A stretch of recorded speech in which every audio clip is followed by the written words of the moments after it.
Readings. 30th Sunday in Ordinary Time. First reading, Jer 31, 7-9. Second reading, Heb 5, 1-6. Gospel text Mk 10:35-45. First reading, Jer 31, 7-9. Thus says the Lord, shout with joy for Jacob, exult at the head of the nations, proclaim your praise and say, the Lord has delivered his people, the remnant of Israel. Behold, I will bring them back from the land of the north. I will gather them from the ends of the world, with the blind and the lame in their midst, the mothers and those with child. They shall return as an immense throng. They departed in tears, but I will console them, and guide them. I will lead them to brooks of water, on a level road, so that none shall stumble. For I am a father to Israel, Ephraim is my firstborn.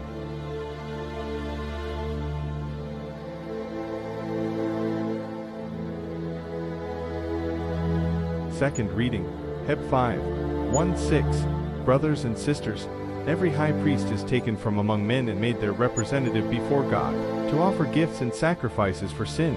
He is able to deal patiently with the ignorant and erring, for he himself is beset by weakness, and so, for this reason, must make sin offerings for himself as well as for the people. No one takes this honor upon himself, but only when called by God, just as Aaron was. In the same way, it was not Christ who glorified himself in becoming high priest, but rather the one who said to him, you are my son, this day I have begotten you. Just as he says in another place, you are a priest forever according to the order of Melchizedek.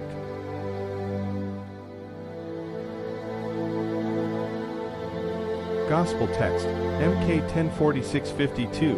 As Jesus was leaving Jericho with his disciples, and a sizable crowd, Bartimaeus, a blind man, the son of Timaeus, sat by the roadside begging. On hearing that it was Jesus of Nazareth, he began to cry out and say, Jesus, Son of David, have pity on me. And many rebuked him, telling him to be silent. But he kept calling out all the more, Son of David, have pity on me. Jesus stopped and said, call him. So they called the blind man, saying to him, take courage, get up, Jesus is calling you. He threw aside his cloak, sprang up, and came to Jesus. Jesus said to him in reply, what do you want me to do for you? The blind man replied to him, Master, I want to see. Jesus told him, go your way, your faith has saved you. Immediately he received his sight, and followed him on the way.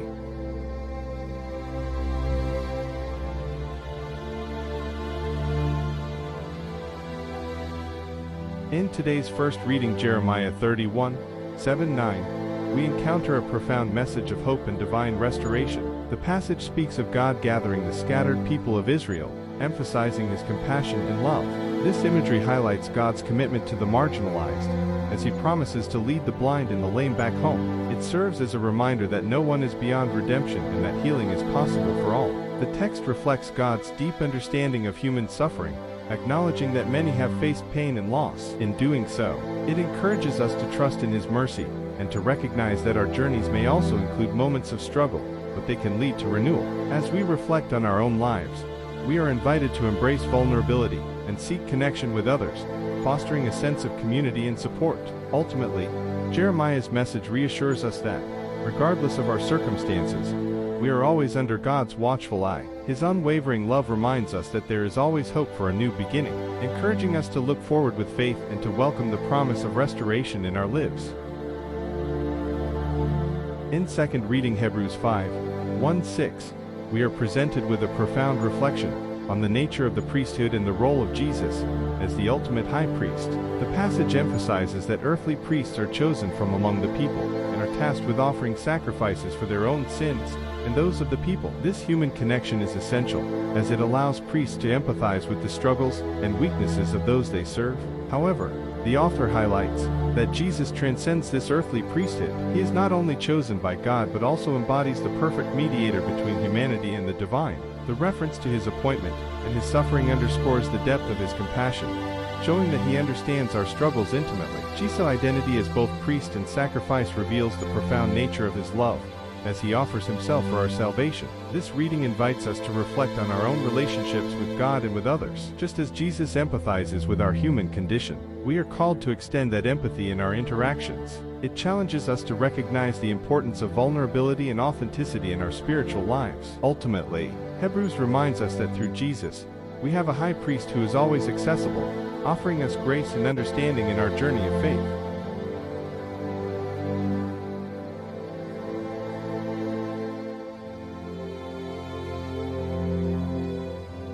In Mark 10:46-52, the story of Bartimaeus, the blind beggar, serves as a powerful testament to faith in the transformative power of Jesus. Bartimaeus, despite being marginalized and silenced by the crowd, calls out for Jesus with unwavering persistence. His cry, "Son of David, have mercy on me," reveals a deep recognition of Jesus' authority and compassion, showcasing a faith that refuses to be deterred by obstacles. When Jesus stops and calls Bartimaeus, we see a moment of profound interaction. Bartimaeus responds immediately, throwing aside his cloak and approaching Jesus with boldness. This act symbolizes a shedding of his past life, his blindness, his identity as a beggar, embracing the possibility of new life. Jesus asks him, "What do you want me to do for you?" highlighting the importance of personal desire in the healing process. Bartimaeus' reply, "Rabbi, I want to see," is both a physical request and a metaphorical expression of his desire for spiritual insight and clarity. The passage concludes with Bartimaeus not only receiving his sight, but also choosing to follow Jesus on the way. This response invites us to reflect on our own spiritual journeys. Are we willing to cast aside our burdens and step into the light of faith?